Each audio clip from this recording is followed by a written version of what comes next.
IMA తరఫున as సెక్రటరీగా all medical doctors, paramedicals, government colleges, private hospitals, all doctors, post graduates, medical students అందరూ వచ్చి సహకరించినందుకు చాలా సంతోషం.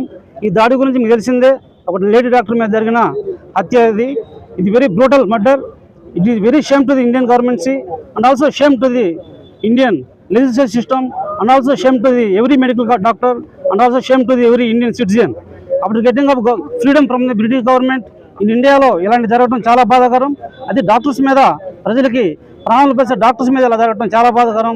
దీన్ని ప్రతి ఒక్కరు ఇండియాలో ఉన్న ప్రతి ఒక్క సిటిజన్, ప్రతి ఒక్క మెడికల్ కాలేజ్, ప్రతి ఒక్క డాక్టర్స్, నాన్ డాక్టర్స్, టీచర్స్ కానీ, ఇంకా వేరే ఎంప్లాయీస్ కానీ, లాయర్స్ కానీ, మీడియా కానీ, ఎలక్ట్రానిక్ మీడియా కానీ, ప్రింటెడ్ మీడియా కానీ, పొలిటీషియన్స్ కానీ, ఎమ్మెల్యేలు కానీ, ఎంపీస్ కానీ అందరూ వచ్చి మాకు వెనకాల సపోర్ట్గా ఉంటే మేము ఇంకా హ్యాపీ ఫీల్ అవుతాం. వాళ్ళందరూ సపోర్ట్ తోటి ఆ దోషులను శిక్షించాలని మనస్ఫూర్తిగా మేము ఇండియన్ గవర్నమెంట్కి అప్పీల్ చేస్తున్నాం. On the behalf of Khammam IMA. Khammam orthopaedician state IMA central committee మెంబర్ని.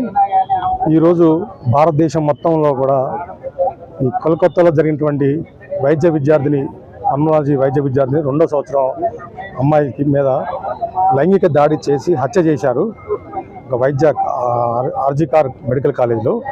So దానికి నిరసనగా ఈరోజు ఖమ్మం ఐఎంఏ మరియు గవర్నమెంట్ డాక్టర్ అసోసియేషన్స్, అదేవిధంగా Telangana government officers associations, TNGOs, pharma association, distributor association, nursing association అందరం కూడా ఈరోజు ఇక్కడ మేము పెవిలియన్ గ్రౌండ్లో సమావేశం అయ్యాము.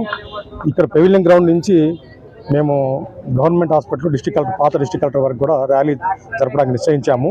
ముఖ్యంగా మనం గమనించినట్టయితే భారతదేశంలో ఇప్పటికీ మహిళల మీద ఇప్పటికి కూడా దాడులు జరుగుతున్నవి. అదేవిధంగా ఒక అత్యున్నత చదువు చదివినటువంటి వైద్య విద్యార్థిని తన మీద కూడా లైంగిక దాడి జరపడం, మరి హత్య చేయడం అనేది చాలా బాధాకరమైన విషయము. దీన్ని అందరూ కూడా సామ్రాజ్యవాదులు అందరూ కూడా దీన్ని ఖండించాల్సిన అవసరం ఉంది. ఇప్పటికీ ఇంకా 2022 వరకు కూడా 31,000 మంది మహిళల మీద అరాచకాలు, మరి దాడులు, ఇటువంటి హత్యలు జరిగినట్టు మనకు లెక్కలు చూపుతున్నాయి. ఇంకా మున్ముందు కూడా ఇటువంటి జరగకుండా ప్రభుత్వాలు, రాష్ట్ర ప్రభుత్వాలు కానీ, కేంద్ర ప్రభుత్వాలు కానీ, ఏదైతే ప్రభుత్వ ఆసుపత్రులు కానీ, ప్రభుత్వ పనిచేసే ప్రదేశాల్లో మహిళలకు మంచి రక్షణ ఇప్పించేసి, ఇప్పుడు కూడా మనం గమనిస్తే ప్రభుత్వ మెడికల్ కాలేజీలో, ప్రైవేట్ మెడికల్ కాలేజ్ కానీ మహిళలు వాళ్ళు చేసే 36 గంటల నుంచి 60 గంటల వరకు వాళ్ళు డ్యూటీలు చేస్తుంటారు.